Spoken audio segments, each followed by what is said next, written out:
Sure.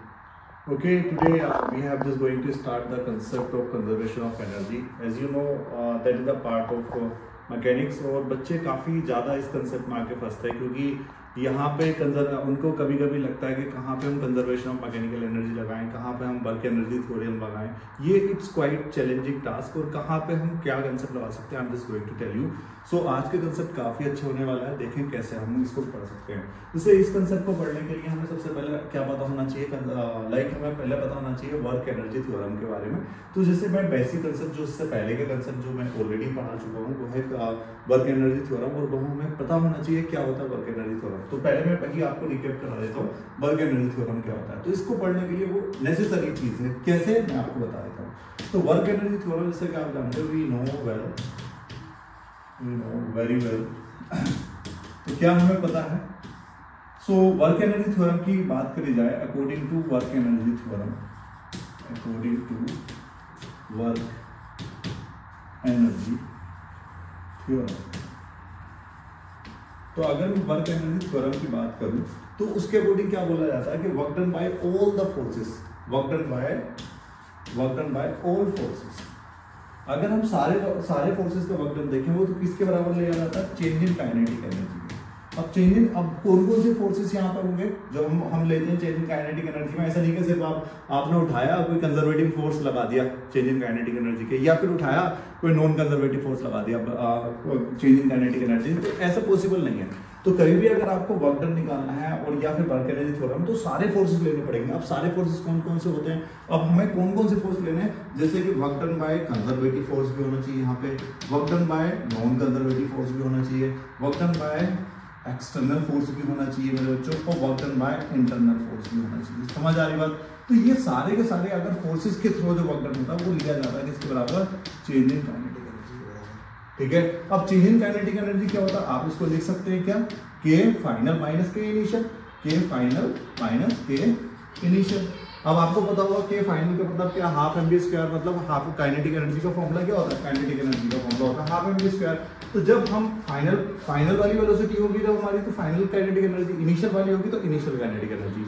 तो ये concept आपको पहले पता होना चाहिए. इस कंसेप्ट को प्रूव करने के लिए, इस कंसेप्ट को समझने के लिए, कंजर्वेशन ऑफ मैकेनिकल एनर्जी को समझने के लिए ये चीज आनी चाहिए कि what is work energy theorem. पहले आपको ये पता होना चाहिए work done by conservative, work done by non conservative, work done by external force, work done by internal force बराबर होता है किसके, चेंज इन काइनेटिक एनर्जी का. अगर ये आपको पता नहीं है तो आप आगे कंसेप्ट नहीं पढ़ सकते, नहीं मान लो, ना ही आप इसको प्रूफ कर सकते हो. तो that is a must, that is must. You must know the thing of conservation like work energy theorem to know about the conservation of mechanical energy. अगर आपको कंजर्वेशन मैकेनिकल एनर्जी समझना है तो पहले आपको वर्क एनर्जी थ्योरम समझना ही पड़ेगा. अब कैसे, इसका आगे कंसेप्ट देखते हैं. जैसे कि सबसे पहले मैंने आपको ये कंसेप्ट ले लिया. अब आगे देखेंगे कैसे हम इसको प्रूव करते हैं. तो मेरे बच्चों सबसे पहले जैसे मैंने आपको बताया कि अगर आपके कंडीशन आपको ये सब दे रखी है तो आप सभी को एक और कंडीशन पता होनी चाहिए, पोटेंशियल एनर्जी. Potential energy. और आप सभी जानते हैं कि फिजिक्स के अंदर पोटेंशियल एनर्जी डिफाइन नहीं है, डिफाइन है चेंज इन पोटेंशियल एनर्जी. अब मैं ये बता रहा हूं इस चीज को, कंजर्वेशन ऑफ मैकेनिकल एनर्जी को समझाने के लिए एक तो आपको ये पता होना चाहिए जो आपने यहां पर पढ़ा है वर्क एनर्जी थ्योरम. दूसरा पता होना चाहिए पोटेंशियल एनर्जी का कंसेप्ट.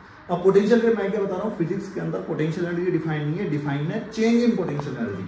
अब चेंज इन पोटेंशियल एनर्जी किसके बराबर होती है, चेंज इन पोटेंशियल एनर्जी बराबर होती है negative of work done by the conservative force.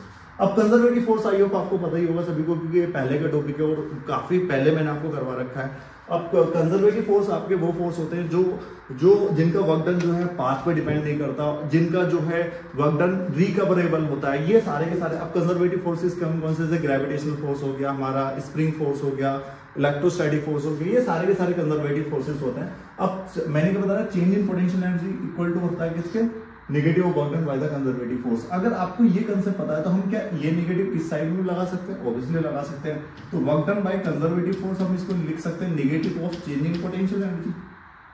अब आप ये बताइए, ये वाली इक्वेशन को मैंने सेकेंड इक्वेशन माना और इस वाली इक्वेशन को मैंने फर्स्ट इक्वेशन माना. अब आप ये बताइए, मैंने मान लो इफ यदि ऐसा है, कोई सिचुएशन आपकी ऐसी बन गई जिस सिचुएशन में क्या पे है आपका वर्क डन बाय, अगर कहीं पे भी work done by non conservative force आपका जीरो, या आपको दे ही ना रखा हो, वहां पे फोर्स ही ना दे रखा हो, नॉन कंजर्वेटिव फोर्स, या फिर आपको मैंने कोई सिचुएशन दी जहां पे एक्सटर्नल फोर्स भी 0 हो, work done by external force भी 0 हो, तो आप यहाँ पे इस सिचुएशन को इंप्लीमेंट करेंगे। अगर ये कंडीशन है आपकी किसी भी न्यूमेरिकल क्वेश्चन में कि work done by non conservative force 0 बैठ रहा है, work done by external force 0 बैठ रहा है, और आपको पता होगा इंटरनल फोर्स की वजह से वर्क डन 0 बैठता है, क्यों? क्योंकि इंटरनल फोर्सेस क्या नहीं कर सकते, किसी बॉडी को एक पॉइंट से दूसरे पॉइंट डिस्प्लेस नहीं कर सकता है, इसलिए ये तो ऑलमोस्ट 0 बैठे हैं। क्योंकि आपको पता होगा अगर आप बस के अंदर बैठे हैं और आप कितना ही फोर्स लगा ले बस के अंदर बैठने के बाद में, आप उस बस को आगे की तरफ को डिस्प्लेस नहीं कर पाते, इसलिए वही हमारे यहाँ पे इंटरनल फोर्सेस की बात आती है, तो इंटरनल फोर्सेस हमारी बॉडी को डिस्प्लेस नहीं कर पाते हैं। तो यहाँ पर अगर बात करी जाए मैकेनिक्स के अंदर, तो मैकेनिक्स के अंदर work done by internal forces almost 0 लिया जाता है। क्लियर है? तो ये बात ध्यान रखना, work done by internal force लिख भी देता हूँ, इंटरनल फोर्स इक्वल टू 0। अब मैं यहाँ पे इंप्लीमेंट कर देता हूँ ये सारे केस। तो अब जैसे आप यहाँ पे इंप्लीमेंट करेंगे, ध्यान रखिएगा, जैसे आप यहाँ पे इंप्लीमेंट करेंगे कंजर्वेटिव फोर्स का, तो work done by non conservative force plus work done by external force, और क्योंकि मैंने बता दिया इंटरनल फोर्स तो मैकेनिक्स में work done by internal force तो ऑलमोस्ट हमेशा ही 0 लिया जाता है, तो इक्वल टू किसके बराबर हो जाएगा? आप कंजर्वेटिव फोर्स की वैल्यू रख सकते हैं, कंजर्वेटिव फोर्स इक्वल टू किसके बराबर है? चेंज इन पोटेंशियल एनर्जी के, तो यहाँ पे आप इंप्लीमेंट रख सकते हैं माइनस के change in potential energy plus ये आपका work done by conservative, work done by external force चल ही रहा है, इक्वल टू किसके? Change in kinetic energy. Change in kinetic energy की प्लेस आप रख रहे हो फाइनल काइनेटिक एनर्जी माइनस के काइनेटिक एनर्जी इनिशियल। अब आप जैसे इसके बाद में आपको ये इक्वेशन मिली, अब मैं आपको सेकंड स्लाइड पर लेके चला। अभी तक हमारी जो कंडीशन आपको मिली है, यहाँ तक मिली है, इस कंडीशन को, इस इक्वेशन को मैं सेकंड स्लाइड पर आपको समझा रहा हूँ। Minus negative of change in potential energy plus work done by non conservative force plus work done by external force equal to किसके है बेटा? Change in kinetic energy. Clear है? जिसको आप क्या लिख रहे हो? जिसको आप लिख रहे हो फाइनल काइनेटिक एनर्जी माइनस के इनिशियल काइनेटिक एनर्जी। आप इसके प्लेस पे भी ये लिख सकते हो क्या? इस वाली काइनेटिक एनर्जी को आप यहाँ से इधर उठा के लिख सकते हो, इसको उठा के इधर भी तो भेज सकते हो, या फिर आपको यहाँ पे भी आप क्या लिख सकते हो? ओनली चेंज काइनेटिक एनर्जी से काम चला सकते हो, इसको उठा के इधर भेज दो, तो आपको क्या हो? Work done by conservative force plus work done by external force equal to किसके? चेंज इन काइनेटिक एनर्जी और प्लस पोटेंशियल एनर्जी। अब ये इक्वेशन कहाँ पे इंप्लीमेंट होगी?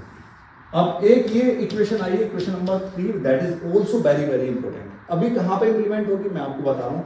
मान लो मेरे बच्चों, मैंने आपको कोई क्वेश्चन दे दिया, ये दिस इज द क्वेश्चन, और आपके कहीं भी क्वेश्चन जब जेई मेंस में आता है, जेई एडवांस में आता है, तो वहां पे इस पूरी इक्वेशन का यूज होता है, इस पूरी इक्वेशन का यूज होता है। एडवांस का क्वेश्चन कहीं भी अगर मैकेनिकल एनर्जी से आएगा तो इसके बिना इक्वेशन के तो यूज होगा ही नहीं। मतलब वहां पे आपका नॉन कंजर्वेटिव फोर्स का कंसेप्ट भी देता है, साथ साथ में एक्सटर्नल फोर्स भी देता है, वहां पे वर्क डन आप एक्सटर्नल फोर्स के थ्रू भी लगाएंगे ही। जैसे मैंने आपके सामने एक ड्रॉ कराया, एक वेज, इसका कोई पर्टिकुलर एंगल मान लो, यहाँ पे हमने कोई ऑब्जेक्ट रखा, like this is the object. जब ये ऑब्जेक्ट यहाँ से आगे तरफ को, मान लो मैंने यहाँ पे 2 kg का कोई ऑब्जेक्ट ले लिया, यहाँ पे मैंने एक कोफिशिएंट ऑफ फ्रिक्शन यहाँ पे ले लिया 0.2, कोफिशिएंट ऑफ फ्रिक्शन यहाँ पे 0.2, आगे की तरफ एक एक्सटर्नल फोर्स ले लिया, मान लो मैंने 10 न्यूटन। ठीक है, अब मैं अगर ये कैलकुलेट करना चाह रहा हूँ कि बताइए जब ये मान लो यहाँ से ये हाइट मैंने ले रखी है, दैट इज 20 मीटर, यहाँ पे मैंने हाइट ले रखी है।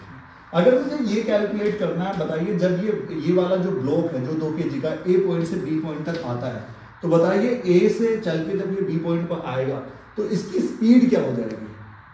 मैंने ये पूछा है, जब ये ब्लॉक ए से बी पर आएगा तो इसकी स्पीड ये क्या हो जाएगी, या फिर इसकी काइनेटिक एनर्जी क्या होगी ए से बी पॉइंट आने पे। तो मैं अगर कैलकुलेट करना चाहूंगा तो मुझे यही लगाना पड़ेगा। क्यों? ऐसा क्यों? ये क्यों लगाना पड़ेगा? क्योंकि यहाँ पे फ्रिक्शन फोर्स भी लग रहा होगा, और आपको पता होगा कि फ्रिक्शन फोर्स एक नॉन कंजर्वेटिव फोर्स है, तो work done by non conservative force भी आएगा। अब आप ये बताइए work done by external force भी आएगा। क्यों आएगा एक्सटर्नल फोर्स? क्योंकि आपका यहाँ पे 10 kg 10 न्यूटन का फोर्स लग रहा है, ये एक्सटर्नल फोर्स भी आपको लगाना पड़ेगा। समझ आ रही बात? और आपको साथ साथ में ये कंसेप्ट भी लगाना पड़ेगा चेंज इन काइनेटिक, क्योंकि अगर आप स्टार्टिंग में देखो तो इसकी काइनेटिक एनर्जी 0 और यहाँ पर कुछ ना कुछ काइनेटिक एनर्जी होगी। और अगर आप चेंज इन पोटेंशियल एनर्जी का कंसेप्ट भी लगाना पड़ेगा। क्यों? क्योंकि यहाँ पे शुरुआत में इसके पास पोटेंशियल एनर्जी है, क्योंकि कुछ हाइट पे है सरफेस से, और यहाँ के इसकी हाइट बिल्कुल 0 हो जा रही है। समझ आ रही बात? तो मतलब आप ये वाला कंसेप्ट कब इंप्लीमेंट करेंगे?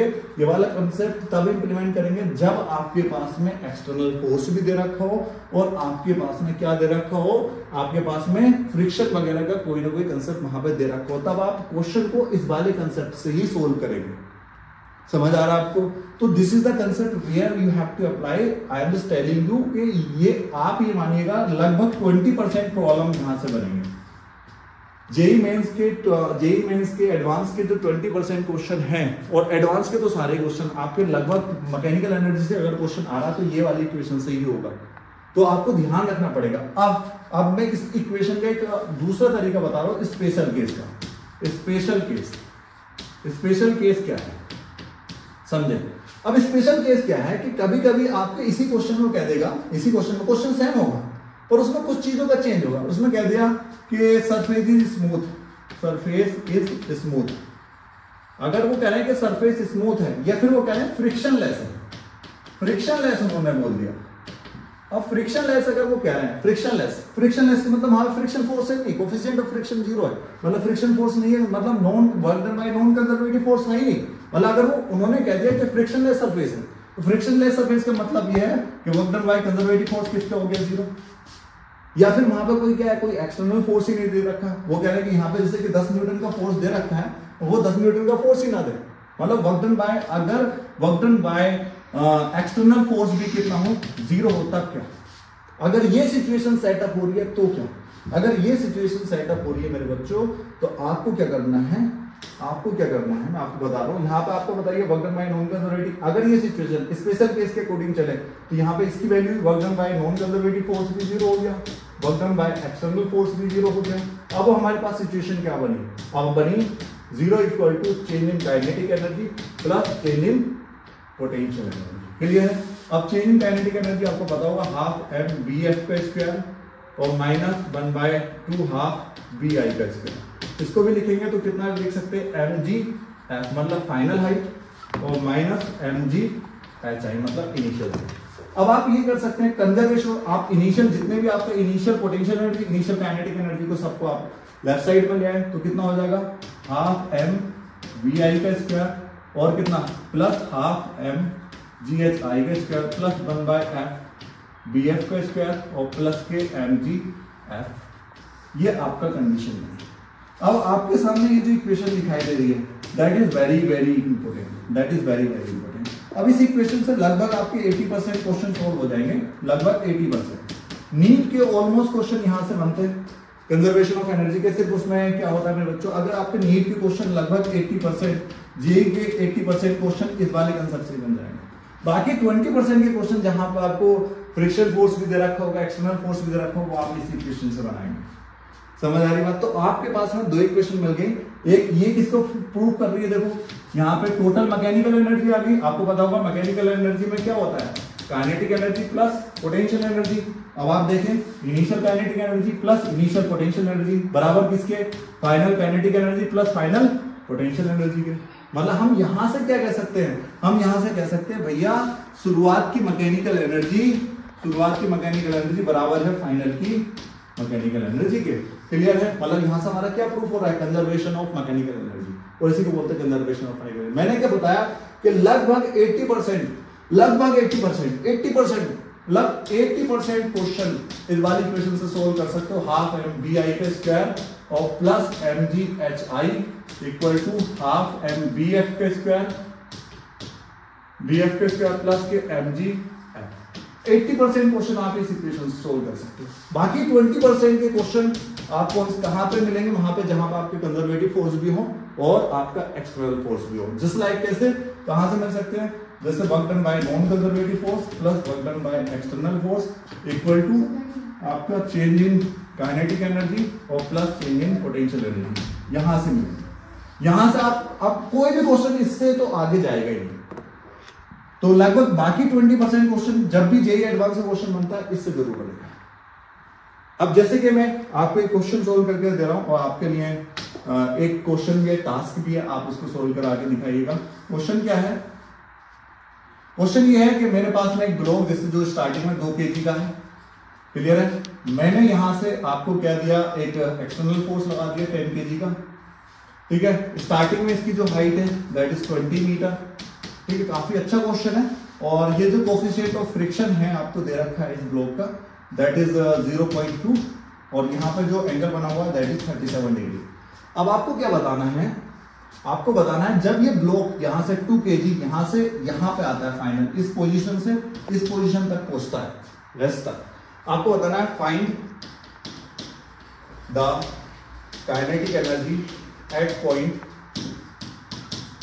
ए। इस ए पॉइंट पर काइनेटिक एनर्जी बतानी है क्या होगी।